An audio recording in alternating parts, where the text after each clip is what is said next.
চুরি করেছে, মিথ্যা মামলা দিয়ে শত শত নেতা কর্মীকে জেলে ঢুকিয়েছে, নির্মাণের নামে নির্যাতন করেছে, ছাত্র জনতা উপর গুলি এবং নির্যাতন করে আমাদের ভাই বোনদেরকে খুন করেছে, হত্যা করেছে। ছাত্র জনতার আন্দোলনের মধ্য দিয়ে আজকে আমরা 2024 সালে 5ই আগস্টের আন্দোলনের মধ্য দিয়ে আমরা একটি স্বাধীন বাংলাদেশ পেয়েছি। সংগ্রামী ভাই বোনেরা, এই স্বৈরাচারী হাসিনাকে বাংলার মাটিতে আর প্রতিষ্ঠিত হতে দেওয়া যাবে না। আমরা যে কোনো মূল্যে আমরা আন্দোলন করেছি, আমরা রক্ত দিয়েছি, আমরা সংগ্রাম করেছি জনগণের ভোটের অধিকারের জন্য, আইনের শাসন প্রতিষ্ঠার জন্য।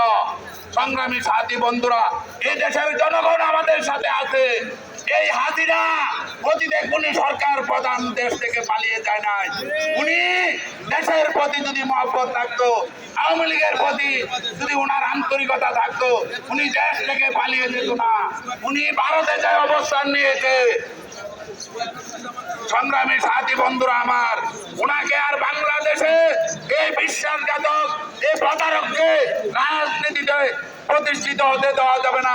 আমরা যে কোনো মূল্যে আইনজীবী জনতা সবাই মিলে প্রতিরোধ করে তুলব এবং যে ষড়যন্ত্র চলছে সেই ষড়যন্ত্রকে মোকাবেলা করব, এই আশাবাদ ব্যক্ত করে আমি আমার সংক্ষিপ্ত বক্তব্য শেষ করছি। বাংলাদেশ জাতীয়তাবাদী আইনজীবী ফোরাম জিন্দাবাদ, তারুণ্যের অহংকার, তারেক রহমান জিন্দাবাদ।